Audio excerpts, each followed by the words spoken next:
Assalamualaikum warahmatullahi wabarakatuh. Kami daripada kumpulan yang pertama ingin membincangkan tajuk as-salatu al-jamaah, iaitu solat berjemaah.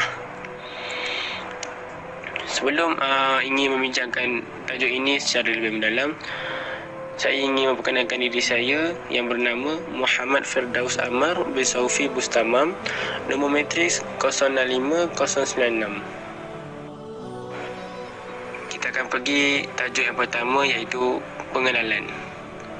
Solat berjemaah merupakan solat yang didirikan lebih daripada seorang, iaitu secara beramai-ramai dengan dikutai oleh seorang imam.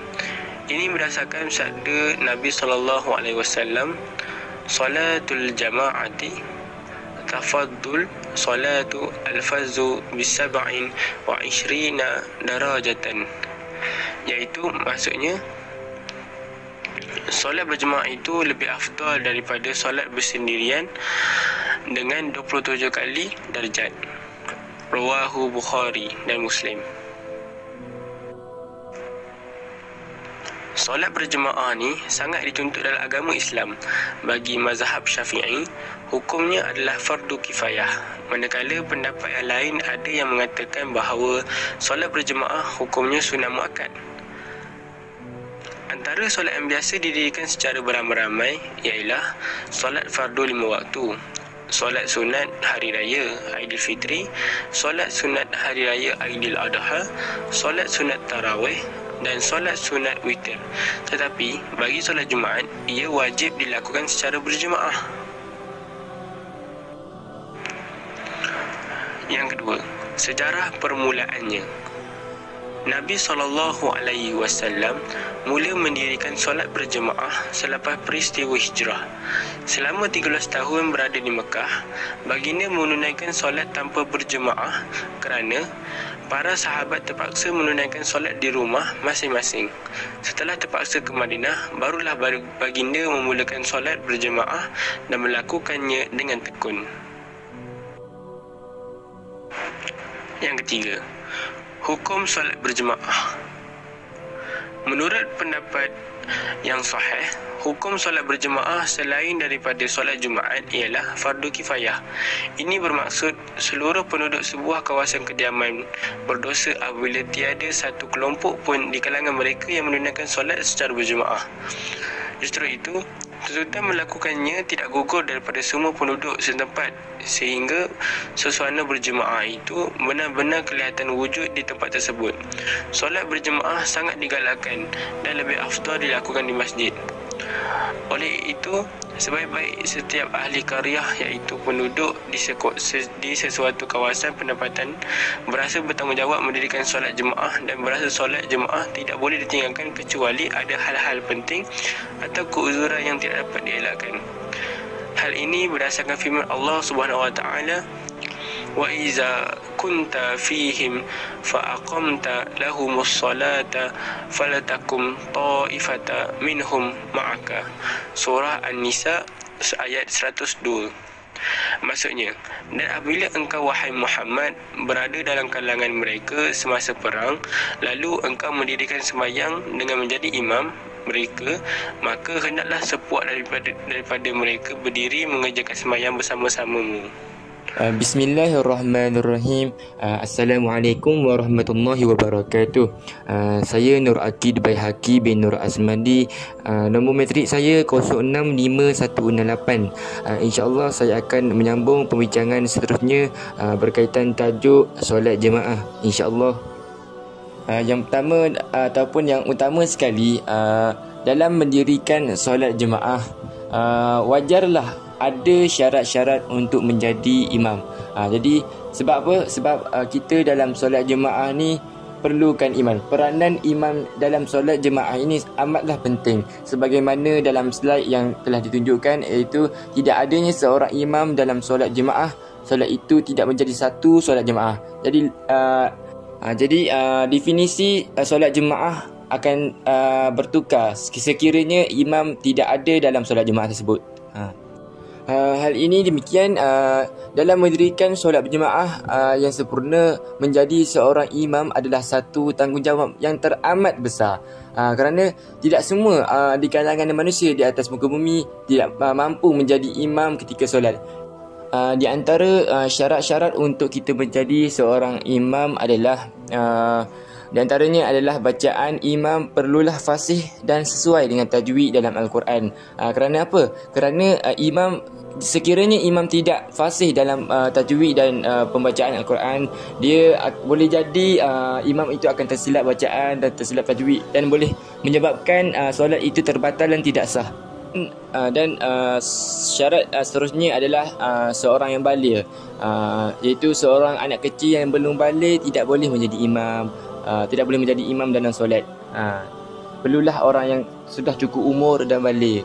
Dan seterusnya orang mukmin, iaitu Islam. Tidak sah solat jemaah sekiranya makmum seorang mukmin diimamkan oleh orang kafir. Dia perlu mengulangi solatnya. Selain itu juga akal yang sihat adalah satu syarat untuk kita menjadi seorang imam. Kerana apabila orang yang tidak sedar, tidak sah solat yang diimani oleh orang gila atau hilang ingatan. Tambahan juga orang yang mabuk dan linglung juga tidak sah dijadikan imam. Dan syarat yang lain adalah imam wajiblah orang lelaki, kerana tidak sahlah solat jemaah jika imam adalah wanita. Dan diwajarkan juga bersuci daripada hadas kecil dan hadas besar. Jadi seterusnya adalah syarat menjadi seorang makmum. Menjadi seorang makmum juga adalah satu tanggungjawab yang besar, kerana makmum juga adalah salah satu syarat untuk menyempurnakan satu solat jemaah. Jadi terdapat banyak syarat-syarat untuk menjadi seorang makmum.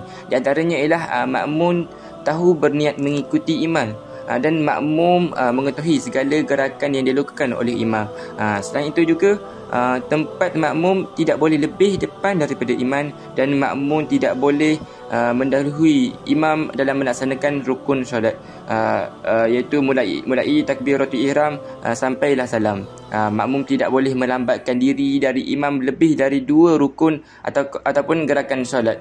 Di samping itu juga persamaan di antara imam dan makmum adalah sama seperti niat solat makmum dan niat solat imam. Makmum dan imam harus berada di tempat yang sama dan sebagainya. Jadi salah satu di antara pandangan ulama, salah satu syarat sah menjadi makmum adalah mengetahui pindahnya imam dari satu rukun ke rukun solat lainnya. Selain itu juga, sekiranya jika imam batal solat, makmum sebelah kanan maju ke depan menggantikan imam. Dalam kata lain juga, sekiranya imam melakukan kesalahan atau lupa, maka makmum hendaklah memberitahukan dengan mengucapkan subhanallah bagi makmum laki-laki dan bertepuk tangan bagi makmum perempuan. Oleh itu, ilmu-ilmu ini wajiblah diketahui oleh semua para makmum. Okey, seterusnya mengenai perbezaan makmum masbuk dan makmum muwafiq. Mengenai makmum masbuk adalah makmum yang tidak sempat solat bersama imam dari awal takbiratul ihram. Ketika mana makmum mula mengikuti imam, sekurang-kurangnya imam sudah pun membaca Al-Fatihah, dan makmum tidak sempat menghabiskan bacaan Al-Fatihah apabila imam rukuk. Manakala makmum muwafiq pula adalah makmum yang mempunyai cukup masa bersama imam untuk membaca Al-Fatihah dengan bacaan yang sederhana. Jika makmum masih belum selesai membaca Al-Fatihah sedangkan imam rukuk, maka makmum perlu menghabiskan bacaan Al-Fatihah sebelum rukuk. Sekiranya makmum sempat menyelesaikan bacaan Al-Fatihah sebelum imam melakukan sujud kedua, maka makmum perlu segera rukuk dan seterusnya sehingga sempat bersama imam semula. Jadi makmum itu dikira mendapat rakaat tersebut bersama imam. Okay, sekian saja daripada saya. Assalamualaikum. Assalamualaikum warahmatullahi wabarakatuh. Nama saya Wan Ikram Fikri bin Wan Sekri. Nombor metrik 064625. InsyaAllah saya akan menyambung isi yang seterusnya, iaitu persoalan-persoalan yang sering timbul dalam isu solat berjemaah. Terdapat beberapa persoalan-persoalan yang sering timbul dalam isu solat berjemaah. Antaranya, persoalan isu Al-Fatihah makmum dalam solat berjemaah.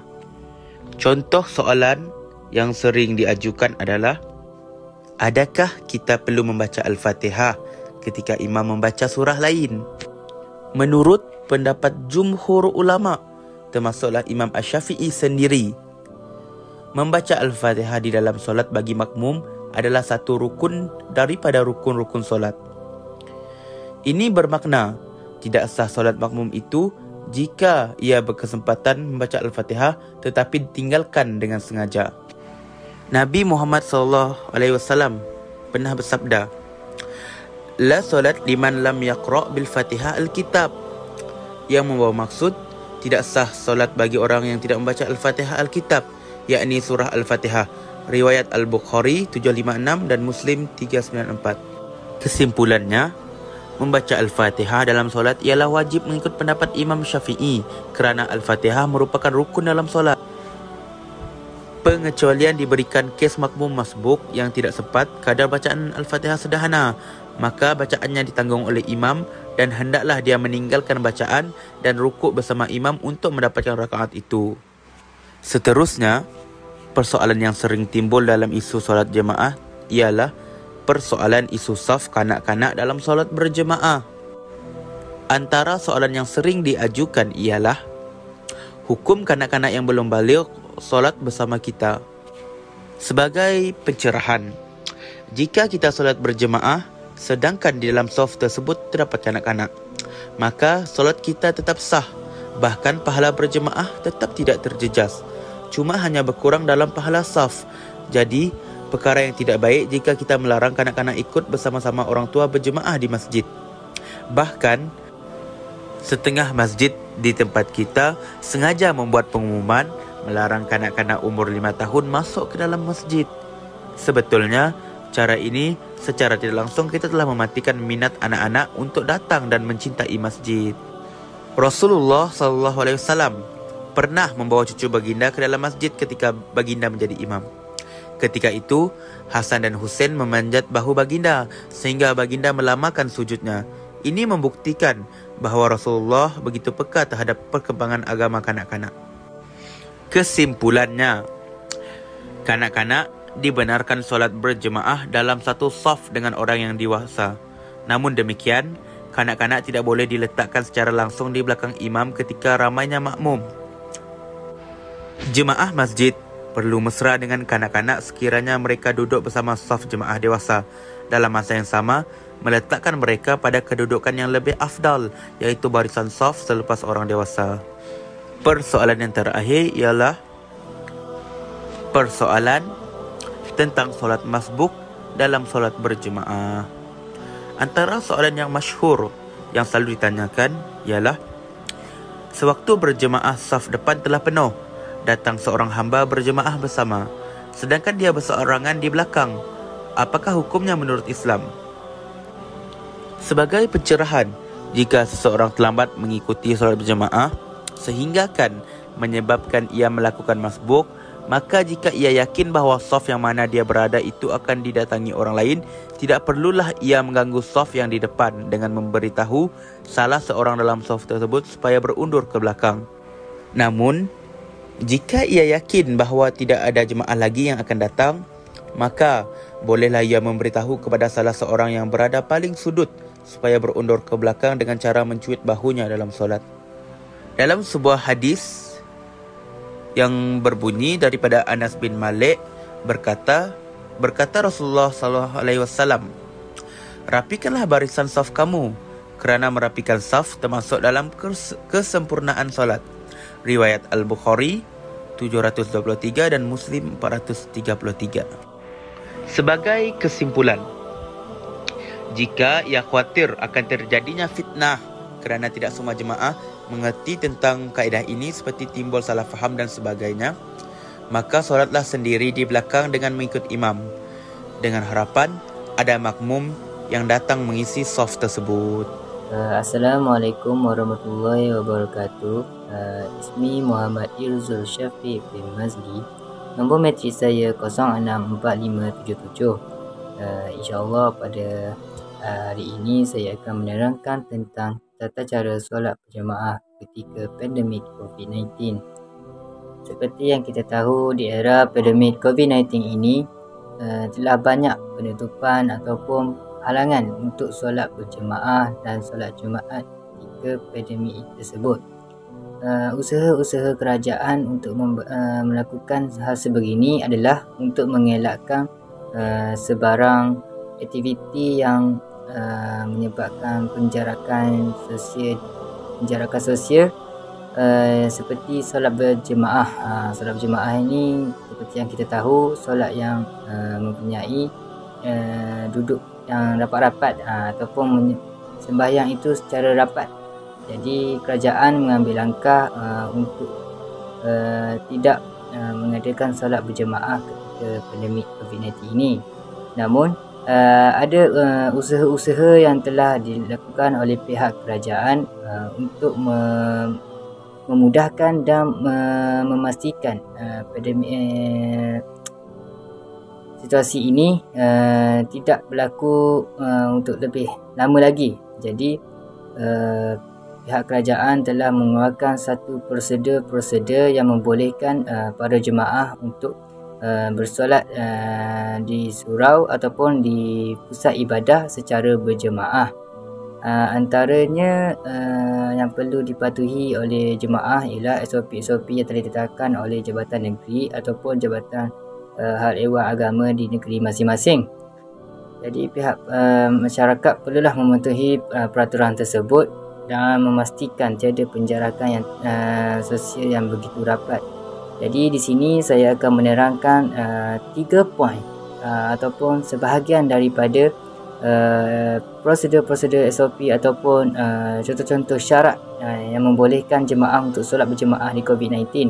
Antaranya ialah penyusunan saf dalam solat berjemaah, iaitu jemaah mestilah menjarakkan 1 meter antara jemaah yang lain dan tidak dibenarkan bersalaman ketika sebelum atau selepas sembahyang.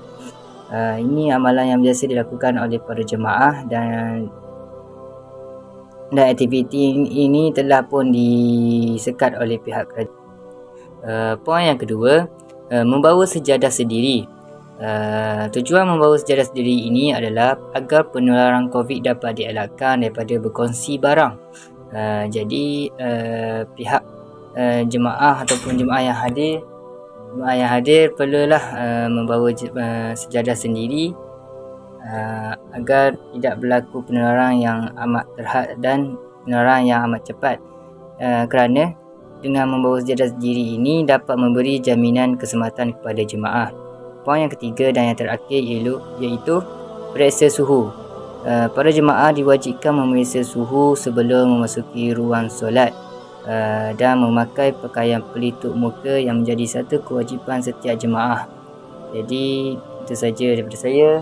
Wallahualam. Assalamualaikum warahmatullahi wabarakatuh.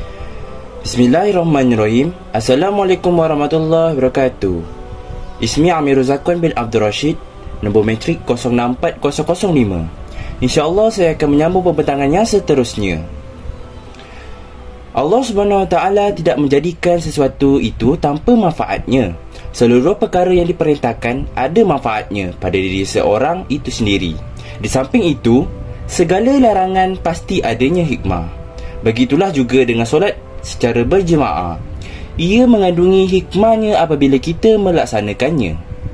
Antara hikmah solat berjemaah ialah untuk menyebarkan serta menzahirkan syiar Islam di dunia umat Islam berada. Dengan berkumandangnya azan yang menyeru manusia mentauhidkan Allah, menunaikan kewajipan yang difardukan, syiar Islam bergema sebanyak 5 kali sehari.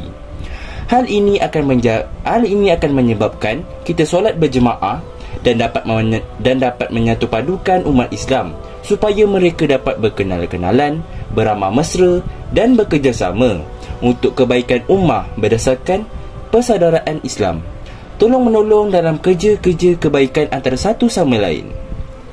Selain daripada itu, solat berjemaah juga dapat membentuk umat Islam sebagai ummah yang berdisiplin dan mematuhi perkara yang telah ditetapkan sebagaimana yang telah terdapat dalam peraturan dan hukum makmum mengikut imam dalam solat.